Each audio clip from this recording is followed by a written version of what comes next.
Hi, I'm Daz, and you're in Daz Cafe, and I want to talk to you about, can negative emotions like hostility impact your weight loss journey, or could it possibly cause you to gain weight? Well, in Daz Cafe, I talk a lot about diet and health and focusing a lot on weight loss. So let's just talk about hostility. Now, hostility, these are these negative, deep-seated negative feelings. You have ill will towards someone or a situation. And hostility, the root word, host, meaning you are a host harboring these ill feelings. We are a total system that works in a harmonious cycle. Not too much salt, not too much sugar. We don't have too much fluid. We don't have too little fluid. That's dehydration. We don't have too high blood glucose levels in our blood. That's hyperglycemia. We don't have too low blood sugar in our blood. That's hypoglycemia. So everything is in a perfect balance. When you harbor ill feelings, it throws things out of whack. This harmonious system that helps you to be well and have a sense of well-being is being compromised, that you may have toward an individual or a situation.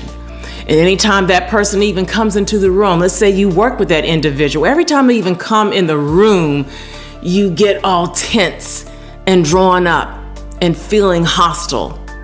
The situation, anytime you think about it, you create these negative emotions. Mind and the body is a total close working system.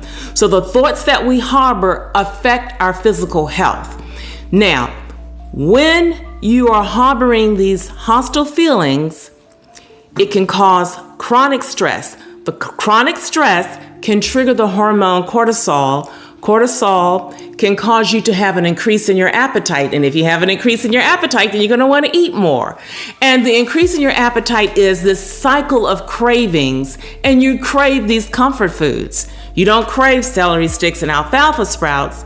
You don't crave water. You crave comfort foods. And so we're talking macaroni and cheese, cornbread, cakes, cookies, potato chips, and a Pepsi. Please help me. Yes. We crave these foods. Now, we like these foods regardless of whether we have stress or not.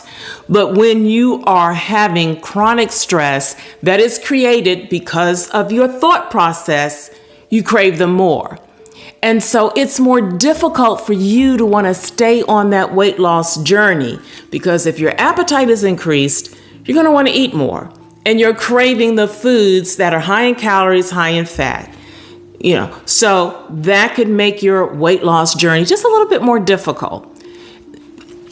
This is something that I want you to consider. Do you need to talk to someone about it? It could be a trusted friend or a counselor or something like that, but do you need to really just get it out of your system? I want you to do something that I will share with you that my mom did. Well, my mom, my father was sick. And so my mom had to raise my brother and I, and sometimes she would work overtime, and when she'd come home, she would be worn out, and you can tell she had a rough day. So she would say, I need a quiet hour.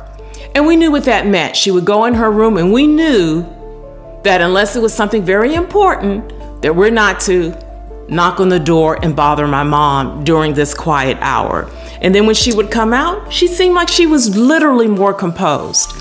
You may need a quiet hour where you just sit quietly and uninterrupted and just go blank. Don't process, don't think, just sit quietly for an hour.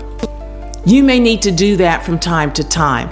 Now, I'm also going to add one of those hours, one of those quiet hours, I want you to think, I want you to process. I want you to think, why am I so hostile toward that individual? And be honest with yourself. Are you hostile because it's something that they did that really was ugly? Or are you hostile toward them because maybe you're envious?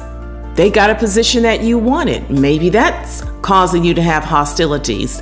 It had nothing to do with them, but you're hostile toward them. So maybe you're envious of them and jealous, and these are coming together and you're having these hostile feelings toward that individual. Be honest with yourself. I always say the worst person to lie to is to lie to yourself. If you want to lie, don't lie to yourself. I don't promote lying anyway, but definitely don't lie to yourself. So be honest about that. Now, once you do that and you're rehearsing everything in this quiet hour, then I want you to do a what? What can you do about it? Do you need to go to that individual? Do you need to have a sit down? I'm encouraging a family member of mine. I say, sweetie, basically, you need to have a sit down. We get that from the mafia. When the mafia calls you and you have to have a sit down, usually it ain't good news. It could be life threatening, But you want to have a sit down, which means you're going to have a tell it like it is session. Say what it is you think. Now, you possibly could have created this hostile situation. So be honest. You may need to go to that individual and say, you know what, when I said this, I knew what I was doing and I knew that it was going to put you in harm's way, and you may need to apologize. So this sit down may really require that you do some owning up.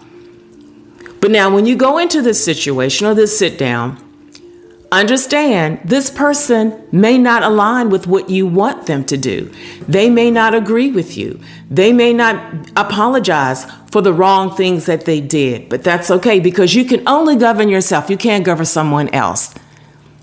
But you walk away from there knowing that you're freeing yourself. Now, another thing that I recommend to you is to do what I often have to do, and I have to go to God and say, create in me a clean heart. Create in me a clean heart, renew my thoughts. Create in me a clean heart and renew my thoughts. I often have to do that.